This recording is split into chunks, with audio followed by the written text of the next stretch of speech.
Starting.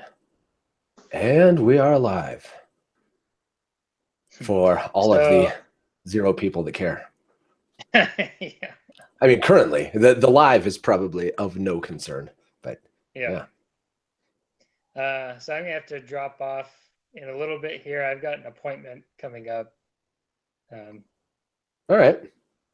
Well, we'll talk as long as you want to, as long as you have, and then yeah, sorry I had to push this back. It was because of my daughter's soccer that I wound up the spring soccer dance is that, we have snow and then we have rain and we have games canceled, and it's always just a mass of trying to reschedule games. So we got one rescheduled for noon today. So and it was our final game of the season, so it was kind of the gather all the parents together and everything. And so I knew there was no way I was going to make it by 1. And actually, I barely made it. I had about 10 minutes before the start of this when we finally got home from that. So, wow. Right. So it should say that, the call is usually 1 my time. And so, pushed it back to 2, and, time zones being what they are. Yeah. I never would have expected it would be so hard to schedule a 1-hour weekly call, but yeah, man, it just, things come up all the time, and it's hard with families too. It's hard with families. Yeah. And, midday here in the US on a Sunday is probably not ideal for families.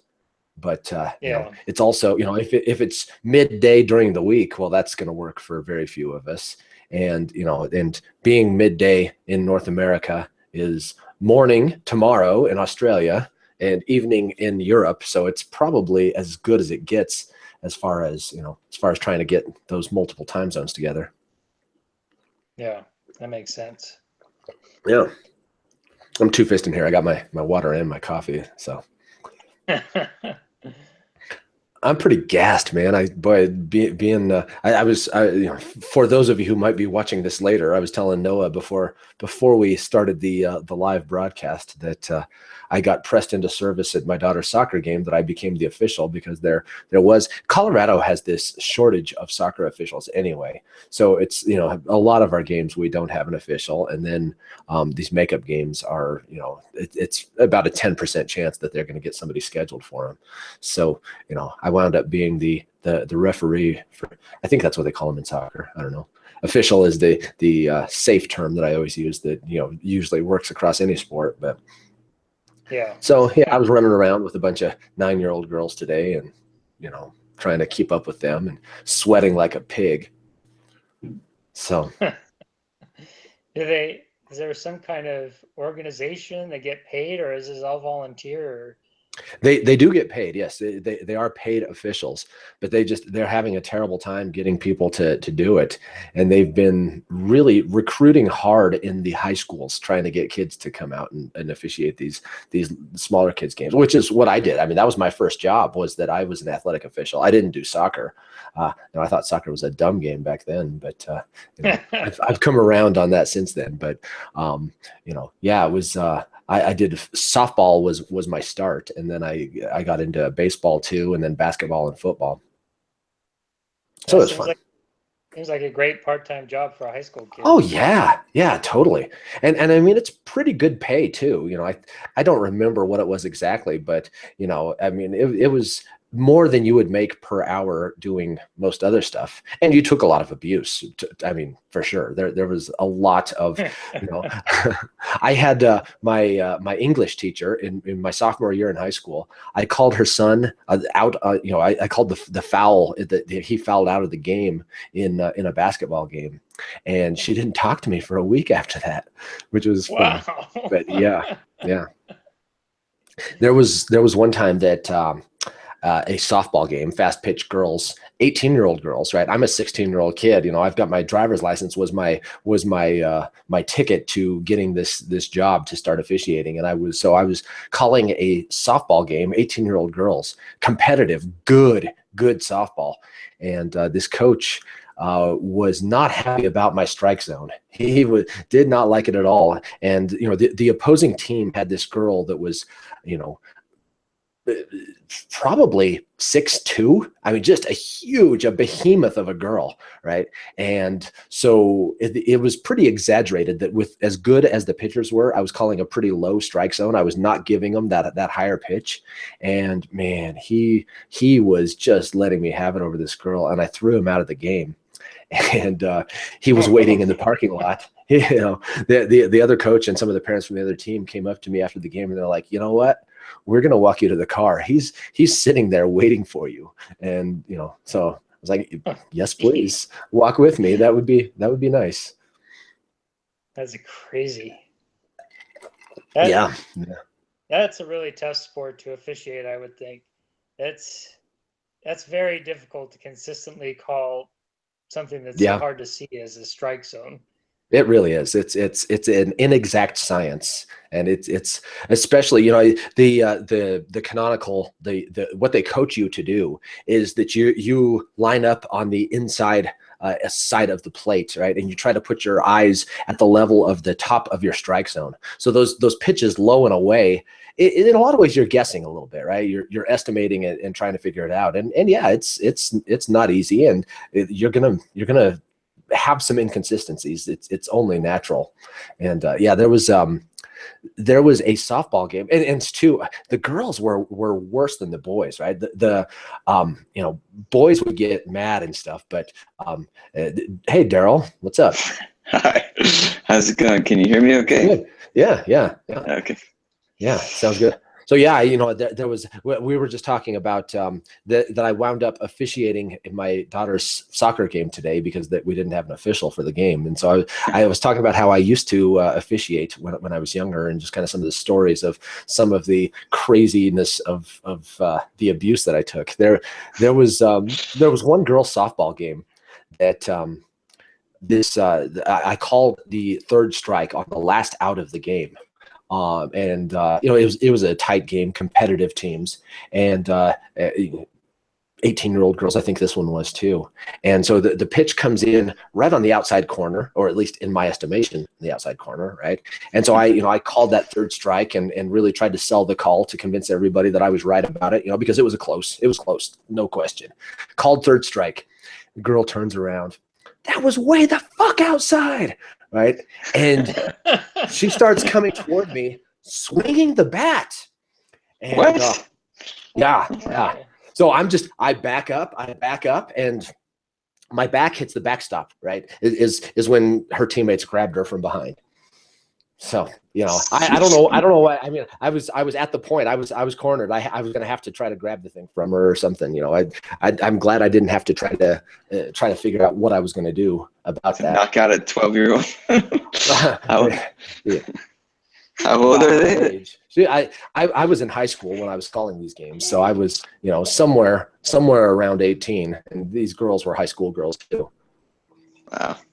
It was summer league. I never did officiate high school games. I was just doing kind of some of their summer league stuff. So, but your daughter is in there. Is there some kind of bias toward just knowing your daughter? Well, actually, I called her for some. I've called her for an offside in a game before, and today I called her for a bad throw. And so I think she's like, Dad, don't officiate our games anymore. Right. Give me a break. Yeah. So, but I mean, it's just a rec league that they're in. So, I mean, it's pretty relaxed. So, at least here, when I was in high school and officiating those games was a whole different matter. But for these ones, it's nobody really cares that much. So it's just fun. So now that might be a permanent thing for you to replace the officiator. Well, I could step in and take I think it's just a website where they have a course that you have to go to get certified, and then I could get paid for it if I really wanted to, but I'd rather, and it's, I'm coaching 2 other teams. So this is the one team that I don't coach. And so I actually miss quite a few of their games because I'm coaching the other teams, but it's softball, you said, right? Well, this is soccer that my kids. Oh, soccer. Okay. Ball was when I was in high school and officiating for money. Sounds odd. Yeah. Sorry. But the girls were brutal. The boys would get mad, and that was the end of it. The girls, catchers would deliberately miss balls, right? They would let the ball go past them so that it would hit me, right? With and I would get just pelted if they did not like the way I was calling balls and strikes. Wow, that's just crazy. Yeah. So yeah, I had to throw out a couple catchers out of games for stuff like that too, which was. Sorry, I'm gonna have to. I'll be right back. All right, no problem. I couldn't put a shirt on because I put her to sleep in this thing. Now she's up. So. Well, I like you without a shirt anyway. Oh, nice.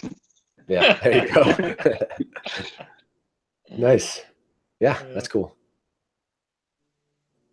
So, but lots of fun. I all too. I only did that one season, and there was it was hard, and I tended to just kind of let them go, let them play. There was a play where and I don't know how much you know about football, but there has to be 7 players on the line on offense, right? That are up on the ball in order to have a legal formation. And so there was this kid that was split out wide, and he was not up on the line. And and typically I would just say, dude, scoot up, right? Just move up a little bit, and then you're in a legal formation. And I was telling this kid on this one play, I was like, move up. And he like kind of just shuffled his feet, but didn't really move, and I kept telling him. And then I was kind of like, well, really, am I going to throw a flag because this kid is a foot back of where he should be? So I was like, yeah, whatever. And so I said, whatever, you're all right, And then the play goes, and my partner on the opposite side of the field, he throws the flag for the illegal formation because the kid wasn't up on the line. Play goes for a 40-yard touchdown, right? And and I'm just like, oh man. And the coach was standing. I was on the sideline of that team, right? That just got their touchdown called back for a penalty, and he heard me say, you're all right, And so he was livid about the thing, but it's just stuff like that. It's like. Yeah, the kid was not on the line. It was in legal formation, but I wasn't going to call it, but got burned. So I mean, anyway, the coach should know better too. Yeah, the coach should have been the one telling him to scoot up. Yeah. So, how's your week been, Noah? It's been all right, all in all. Yeah, my daughter got a little bit of a cold, and of course I managed to avoid the last one, but this one got me a little bit. So yeah, kind of made the last couple of days of work were a little more difficult, but yeah, otherwise not bad. Well, that's and when you can power through it. I guess that's all you can do. Yeah, and I've had much worse, so I'm grateful that it didn't get me any worse than it did. Yeah. So otherwise, I don't know. I had couple productive days and a couple of days at work where I didn't feel I was getting much done, but that happens too. Yeah. Managed to barely finish my blog post. Oh yeah, the weekly commitment. Yeah. Cool.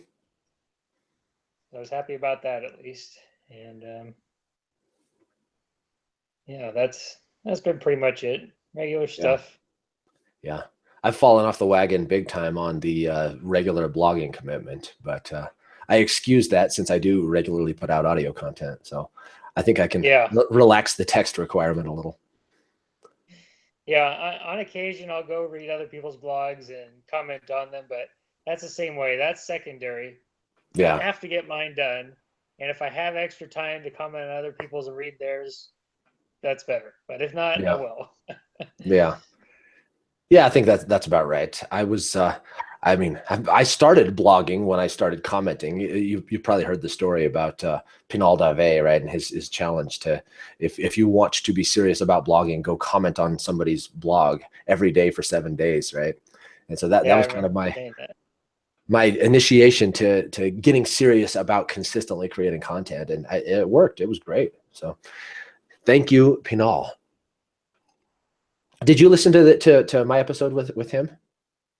No, I didn't. No. Um, I didn't. So I've listened to, geez, I think pretty much everyone you've done since I started listening at some point last year. Yeah, Um, that makes but I've sense.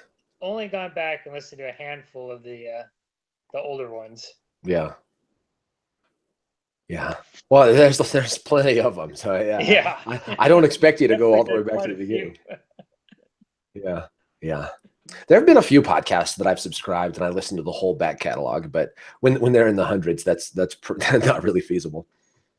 Yeah, it was a little easier for me before when I had my really long commute, but because I most of the time I spend listening is when I'm driving. Yeah. Yeah. So, So you yeah, know, I think you said you just recently started a new job, right? yeah, yeah. So it's been going really well. I'm pretty happy about it. Awesome. Um, That's yeah, cool. the work is definitely it's different. It's something new, so that's a big plus. Yeah. And it just gee, being so close to work versus what I was doing before just made such a difference in my life. I think I mentioned before, I'm actually able to exercise, which is something I needed. I know that I needed to do for a while now. I just could not figure out how to fit it in. Yeah. Yeah. Taking care of yourself is utmost importance. I've been slacking on it big time. And not necessarily so much the exercising. I mean, I play basketball and racquetball on a weekly basis. And so that happens. Lifting weights, I'm kind of hit and miss. I go through spurts where I kind of am really gung ho about it. And then sometimes when I miss it, but you know, I'm not short on activity at all, but diet, man, diet has been killing me. It used to be so easy. I used to be so devoted to it, and it's been so hard. It's been, man. So how about you? What do you eat? Well, lately I have been working on trying to drop some body fat, Yeah, which this is by far the most difficult time I've ever done it. I've tried in the past, and I don't know what it is, if my metabolism is just going downhill even more or what, but man, yeah, yeah. so I think you commented yeah, on my blog post about my diet. Maybe I'm thinking wrong, no, but I did. yeah, okay, yeah. So yeah, you kind of know my story. So actually, yesterday I made an agreement with my wife and kids that I've really considered it a compromise with them that I have not been eating the way that I think I should, and part of that is excuse, right? I mean, if I'm really honest, I'm using them as a scapegoat in a lot of ways. But I made the agreement that I'm going to go 30 days hardcore. So starting yesterday, basically, that I am going to just go back to being absolutely rigid about what I will put in my body and see how that goes for 30 days. And then after that, I'm not promising that I'm going to stop being hardcore. I'm not promising that that I'll continue. I don't know what happens after 30, but I'm going 30 days hardcore, and I got to get back Oh. into, you know. It, I'm sorry, can you excuse me a minute? I think my appointment's calling. Oh, okay. All right. Hello? All right. Daryl is away. Noah's away. Might wind up cutting us a little short today.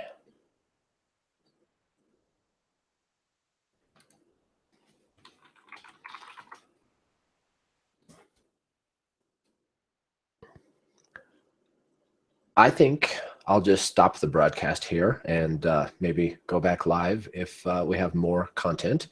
And yeah, so if you're watching this later, see ya.